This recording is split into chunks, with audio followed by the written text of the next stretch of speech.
Welcome, viewers. I hope you're all doing well. I just want to let you know that in our beautiful Portland, Oregon, we're having a heat wave. It's pretty brutal. It's been about 3 days. I have to have the air conditioning on right now. There's just no way. It's pretty hot still. But you know what? This will pass. And soon we'll have our beautiful Mount Hood glistening again, beautiful mountaintop.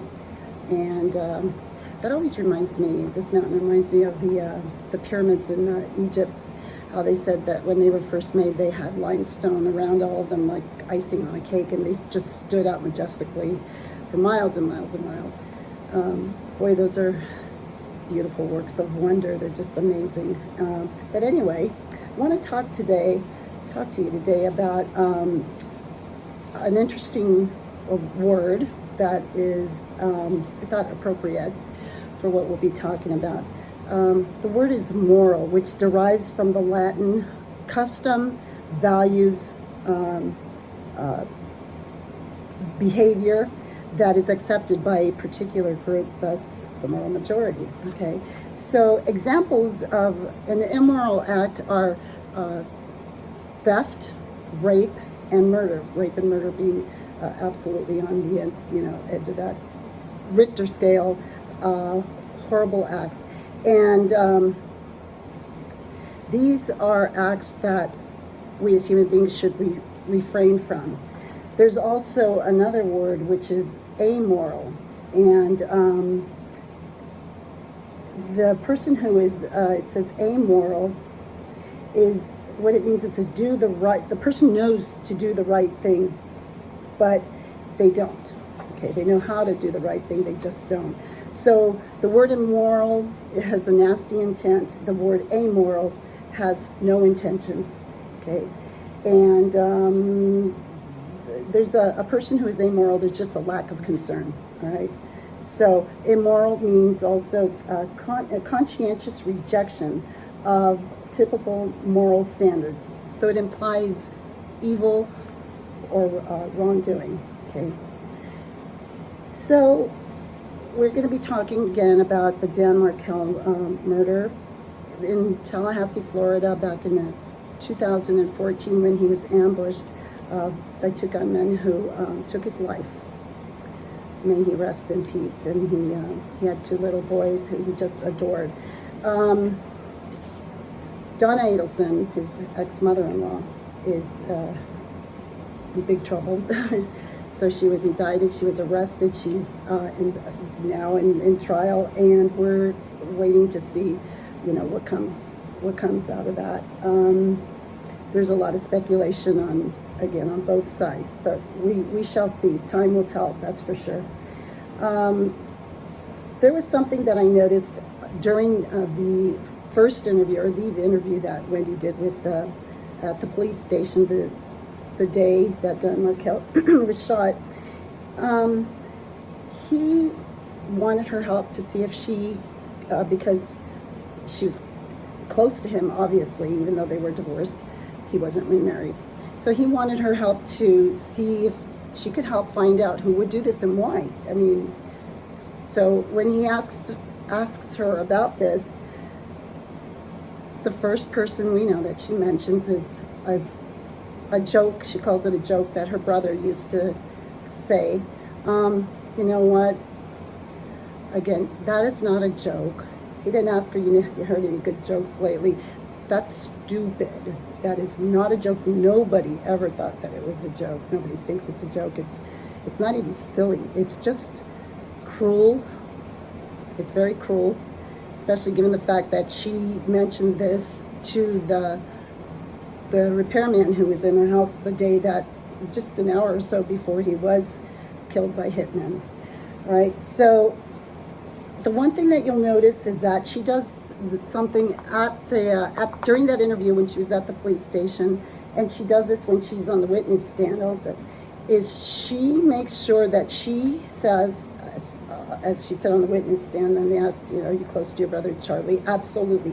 So I kind of noticed that, and I started thinking about it, that she makes sure from the beginning throughout this interview, the first interview, and each time that she's on the stand, that she makes sure that everyone understands that she is very close to her brother Charlie. She was asked about her other brother. Well, we were close before, but not so much anymore. And I think what she's doing is, it's like she's discarding him from this mess. Okay, as I said before, the stench. She's making sure that they understand that they are so close that who else would want to do something like this for her? Because she even gives them that little push when she says, I just hope that somebody didn't do this because maybe I complained to the wrong person. You can complain all you want. Human beings they know better. Thank God that most of us are not murderers. You can complain and complain and complain. We get tired of it. It becomes tiresome when a person just is complaining the same story all the time. It's not interesting and it's whiny. This went beyond that. Her intentions were such that who knows her family better than she does? So her revealing how close she and Charlie always have been, and even more as adults, does point that finger right toward him, because again, she mentioned after that her parents, that if anybody had a reason to hate him, it would be her parents. That's cruel. That's cruel. What did he ever do for them to hate him so much?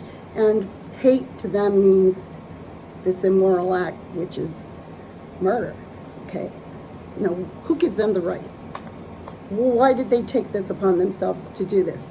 Well, Eleanor Roosevelt said, you can't not say that somebody provoked you into doing something so horrific. That's the gist of it. And it's true, okay?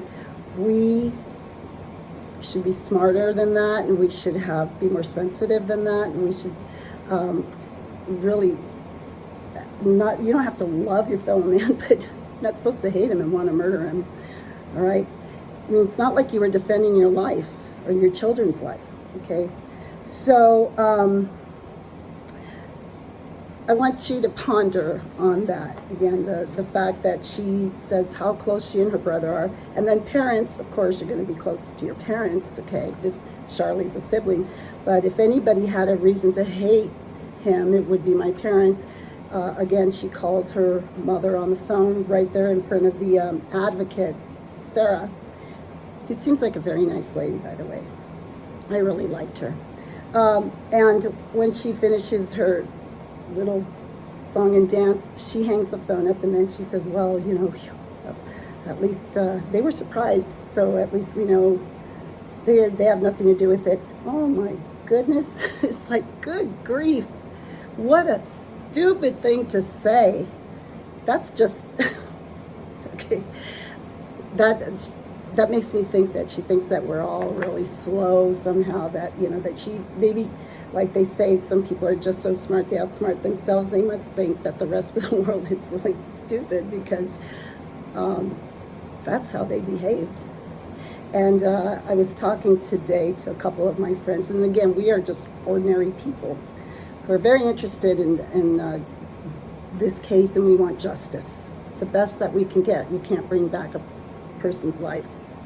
That's too bad. That is why they did that, because they knew that was final. This is all our speculation. The only person who has been convicted so far in the Adelson family is Charlie. So this is the ex-brother-in-law, who is Wendy Adelson's brother. And what we think, and the way we see what's happening right now is that, there was that person who is so close to the family. This is a family. And obviously this kind of talk, immoral talk, amoral talk, is accepted. It's acceptable within the family. This is obvious. You're not supposed to raise your children that way. Really, that's not a good idea. Don't do that. Don't do that. Teach them boundaries. Teach them limitations. Teach them to love themselves, first and foremost. And little respect. And don't go around killing people if they don't do what you want them to do. My goodness. So we'll continue more about this. Again, there are people that I've talked to, and I think that they want to come on my channel and talk. I think that they're a little bit more apt to do it now, and I would love that. I would love to hear, their opinions, and I want you to hear what they have to say. It's very interesting. We will continue tomorrow, and until then, I wish you all well, and thank you so much to all you nice people who sent me the most encouraging comments. I really do appreciate that. I do ask that you like and subscribe, and we will talk soon. Catch you in the next one.